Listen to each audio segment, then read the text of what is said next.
All right, everybody, we are back again for another episode of the Coach's Compass. Don't know what episode it is because we just continue to roll. We just continue to bring on cool guests from all across the world and talking some of the coolest things out there, the strength and conditioning world. It's your boy, Coach Coop, reporting live from the US of A, and another special guest with us today. Unfortunately, Coach Jay couldn't be with us today because he's got football. Again, he's still going through his retirement tour. Remember, hit that like, subscribe, comment button down below so we continue to have this thing grow. We got our boy, Coach Justin, right? Former D1 football player at Bryant University. He switched from quarterback to DB, right? Is now helping chronic hip, low back pain achieve freak mobility and explosiveness, doing one-on-one, online, and in-person training. You can also get his programs and join the community for $25 a month. Coach, welcome, and thank you for being here, man.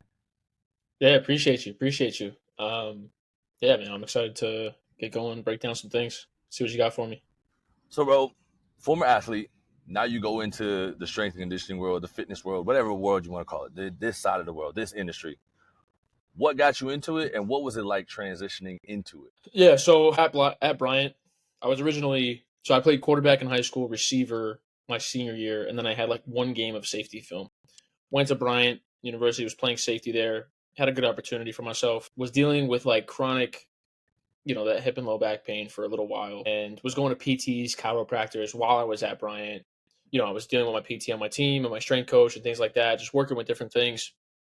And wasn't seeing results. I kept having like hip flare ups and groin problems and everything like that, and it was getting out of hand. And I borderline went to like neurologists, and they thought it was COVID, all this crazy stuff, like the whole thing. And I started like looking up, doing a ton of research myself because I'm borderline like depressed and miserable about this thing because it's like it's holding back my play. And I wasn't an athlete that was on full scholarship or anything like that, not even close. So Right, so this um, ruined your opportunity right here, right? You know what I mean? Like this holding you exactly. back. Exactly. I did get to a point where I did like, get a shot in game. I got a tackle, and I was like, right, this is amazing. 2 days later, I'm in the ER, like nerve pain down my side of my body. So yeah, I mean, it's been a roller coaster. But when I was doing research, I found knees over toes guy, 8 different coaches, Keegan Smith, Ben Clairfield, Charles Poliquin, all these coaches, strength coaches that talked about things from a different perspective that I ever heard before compared to the training that I was doing, and started implementing those principles into my training personally, aside from my strength coach, and started seeing results fast. And I'm like, dude, why haven't I been doing this for a very long time? And the more that kept doing it, I was like, okay, my teammates want to do it now I'm coaching them.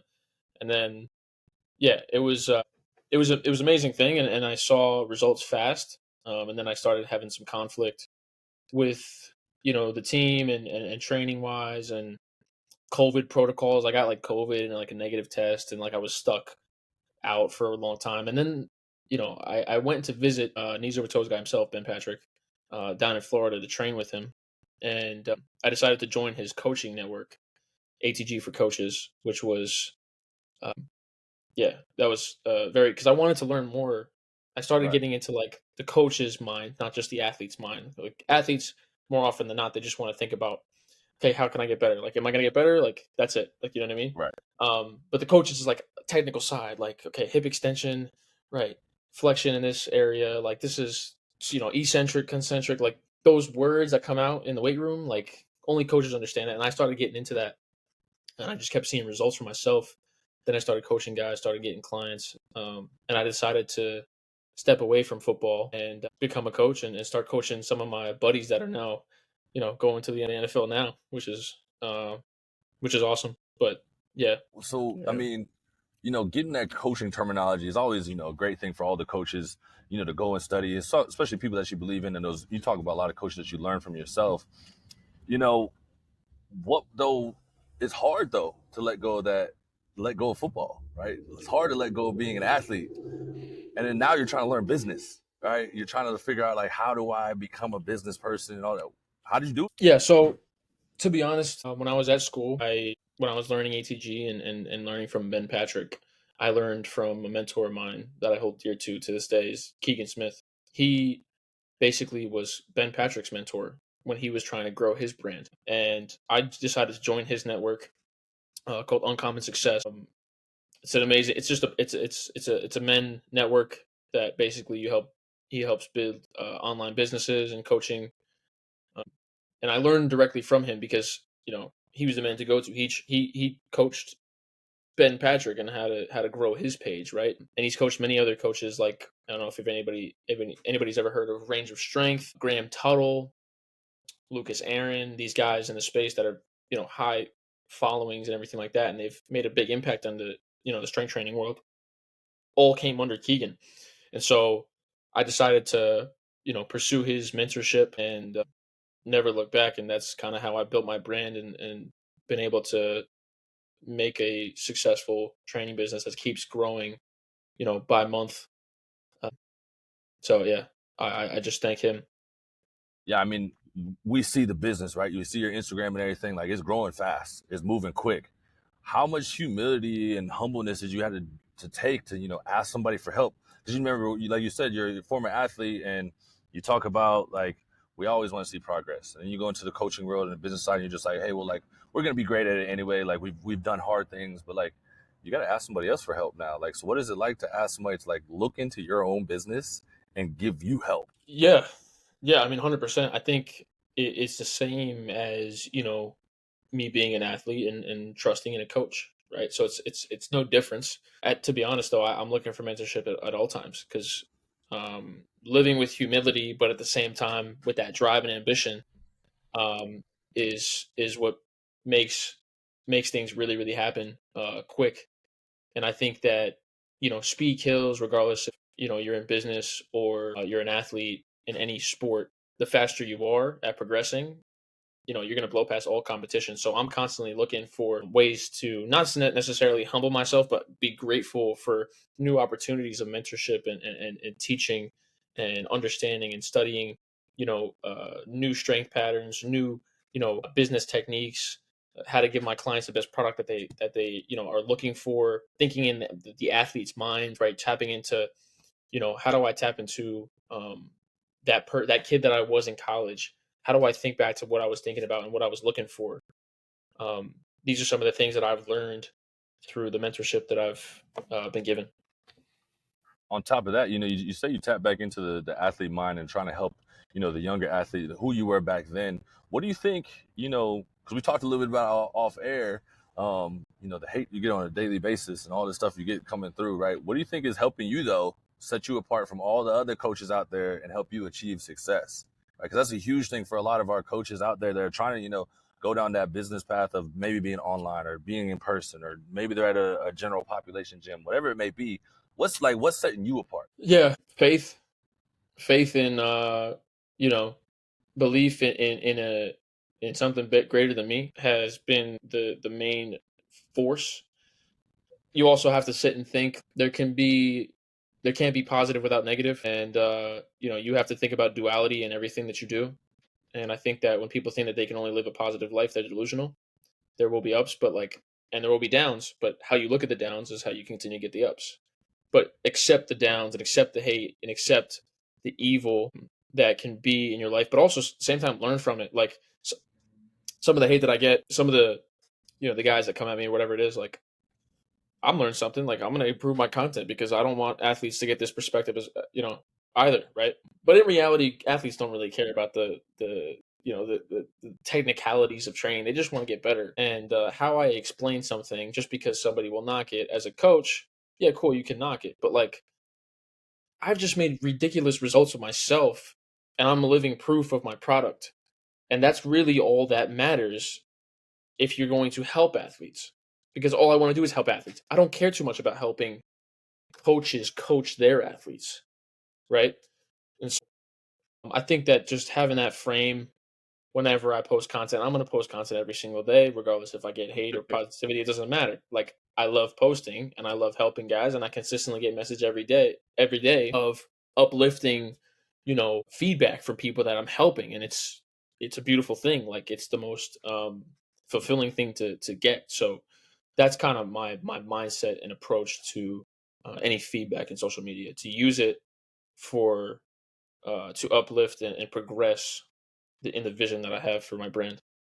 Yeah. I mean, but on top of that, like, do you ever get? Because I mean, it's hard. It's a hard one here. Do you ever get imposter syndrome? Like, do you ever feel like, man, am I doing something right? do I belong in this field? Like, is because I mean, I trust me, I'm 32, right, and I'm looking at my start of my coaching career, and I'm like, man, some days I wonder, am I in the right field? Like, is this the place? Even in this podcast game, like, do I know what the hell I'm talking about? Do I have the right questions set up and all that stuff? Like, is the conversation flowing? Like, do you ever get that feeling of getting imposter syndrome, and how do you overcome it? Yeah, I think it's 100% a real thing. I think I've been in those, those spouts, those times where you're like, the doubts come in and you feed those doubts, but really it's whatever energy you put towards the thoughts that you're giving yourself is what will come. And I think that once you understand a bit more on like the subconscious mind and the conscious mind, you know, not to get too much into different areas, but like once you understand that, and also being able to have people around you that purely believe in uplifting you. So I'm part of networks of brotherhoods to literally to be able to give me feedback and that I can kind of talk to and literally open up at any type of level, any type of conversation, talk about anything with. And I think that's a very important backbone that all coaches should have, and athletes and just overall men in general, to be able to hash out whatever they got to hash out regardless of, and there's no judgment. So I think that having close people around you to be able to, you know, in those tougher times to be able to speak about anything and not have any shame, that's a key thing in uh, keeping yourself level for sure. 100%. I mean, it's hard though for a lot of men to come out and actually speak up about their feelings and everything like that, and then be able to navigate actually what they're feeling. Because we're I mean, I think the younger generation, so y'all's generation and everything like that, y'all are getting better at it, right? My generation and older, we don't talk about shit, bro. We're awful at it. You know what I mean? We trying to mask everything and put a band-aid over it and just keep moving on. What are some of the messages? Because if we talk a little bit about the training side, like we all know, I've seen your work, right? I believe in your work. I know what you're doing. But what are some of the messages that you're relaying to some of your younger athletes, and how do you keep them, you know, not just motivated but disciplined and consistent in what they're doing? Yeah, a big thing that I talk about in the gym is, especially with my high school football team that I train, and some of my in-person clients, because I train anybody from like 9 to like mid college level, and I've also had like some older clients as well that are like aspiring athletes at like 30, 40, 50 years old. So it's the same message goes to all of them. It's just with a different type of tone and how you say it. But it's really like, think about every session as a brand new session. It could either be one day or day one, right? Like, this is day one, and every single time you step in the gym is day one, and every single time you have a conversation, it's day one. And like, think of it in like the only real thing is now. So what are you gonna make with the now? And I like to talk about that with especially athletes, mine teenagers, right? Like kids with like this TikTok brain and porn brain. Like, in reality, they don't listen to half the coaches because they just think that coaches slam them like parents do. And that's the reality. You have to hit their pain points. So I talk about that. I'm like, I know what you're doing when you're home, but when you're in here, let's set up the habits to stop those habits at home, right? So I think that, talking about how can we hit a PR every day, right? What are the inputs? Sorry, what is the output that you want? What are the inputs that are going to get you to that output? Be consciously aware of, okay, are you going to miss the session today? Are you going to make the session today? Okay, but now you're at the session. That's like the knock at the door. Okay, if you're training, are we going to actually hit the tempo that I tell you to hit? Or are we going to actually get the range of motion that I tell you to hit? Are we actually going to, hit the amount of reps or whatever it is? You can constantly hit a PR in your brain every day if you think about it from different perspectives. So it's not just about the weight that you move. It's not just about, you know, the perfect rep that you have. It's, how can I master this tempo? How can I can control this weight? How can I, have better technique with this rep? How can I, get my accessories to maximize my compound lifts? Like, think about it like a business. You think about it like a business. The NFL is a business, right? So they have all these different moving parts. You are a business. You have all these different moving parts. Your mind, your training, your mobility, your connections and relationships, the people you hang around. if you can think about those as inputs to maximize your business, maximize your potential, like that's the key, is to look at the outside perspective, because being an athlete is really just being, you know, your own business. You're marketing yourself. Oh yeah, Coach, how old are you? I'm 21. I just turned 21. Bro, you don't hear many young cats talking like that, bro. Like you don't hear many cats like spitting the real facts and actually living it on a daily basis. And man, I want to give you your flowers for like what you're doing and continuing to deliver that message to these kids out here, right? Because a lot of these youth athletes need to hear it, right? Because you get to like I said, the older generation, 32, me, right? We look at the younger cats and we're like, man, they're young, they're soft, right? They don't understand like what they're going through. But then you hear a 21-year-old cat like you, like speaking how you're speaking, it's like there is hope, right? There's guys that are actually giving them the real that's out there, and continuing to, push into them. But if you look back at, 16-year-old, I mean, it's not 16 isn't that far away from you, but 15-year-old yourself, right? What was something you wish you would have known then that you know now? Everything that I just mentioned. Yeah, I mean, my 15-year-old self was living in delusion, living in my emotional mind. I was acting on anger, and you know, I was living off of, yeah, the anger of my family issues, and letting that feed me and my training, and getting caught up with girls, and all the classic things that hold an athlete back. You know, I was doing those things and acting like it was fine, and acting like I work harder than everybody else, but in reality, maybe I wasn't, or maybe I was, and maybe I was, you know, thinking that working hard was just hitting the extra 50 push-ups, not actually thinking, how can I be more athletic? Because that's really what was holding me back at, in the beginning, was like, yeah, like I am the kid who really works hard, but one, I'm living in anger because of, you know, something with my family. And then two, I didn't even care about the quality of my training. Like I was just training. And I think a ton of athletes have to think about that constantly. It's like, okay, what is the correlation of the training that I'm doing? Like if I'm working, if I'm tight still, and I expect myself to progress in like speed or jumping or feeling good when I'm playing, good luck. Like I just want to tell everybody that, because it catches up to you fast. You played for a long time. You're 32, right? Yeah. If you are tight or have restriction anywhere, and you believe that you can become more elusive and have these abilities like the top players in the world, like Odell's route running, or Ronaldo or Messi, or being so fluent and almost playing this dancing game, like McGregor could hit anybody from any angle, like, and it all correlates, by the way, any sport, it doesn't matter. It's all elite movement. You have to realize that you what the input of your training should be, and how that correlates to the output that you want in the sport that you're playing. Yeah, that 100%, was, bro. yeah. Yeah, bro. Because I know towards the last years of my career, like I got away from the lifting heavy. Right, there was no point anymore. Right, like to me, it just again, it didn't, like you said, the input didn't match the output. Right, and I had those hip pains, those back pains, and I was getting injury ridden and all that stuff. So like, there is merit to everything, right, in the strength and conditioning world. Right, for each athlete, things are going to work differently for everybody's body. Do your own research, right?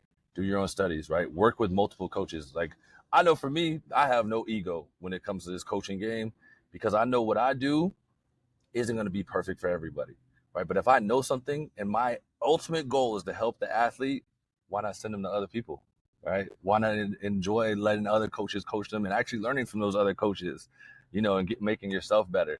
So I think that's why it's so important for this podcast.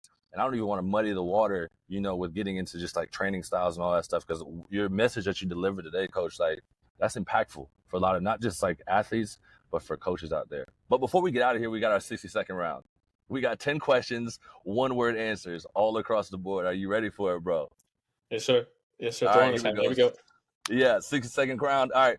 First question, favorite post-workout snack, favorite sport, Football. dream vacation spot, Italy. guilty pleasure food, Haagen Dazs. best concert you've ever been to, J. Cole. favorite movie genre, Action. best gym you've ever been to, ATG headquarters in Clearwater. Yeah. Dream car. Rolls Royce. Would you rather be in the octagon with a gorilla, tiger, or a bear? Bear. And that is it. We're out of here, Coach Justin. Appreciate you, bro, for jumping on today and dropping all that knowledge and keeping it 100. You know what I mean? It takes a lot to come on here and, just spit the real facts. So, man, I appreciate your time and thank you for being here today. Yeah, no doubt, man. Appreciate it.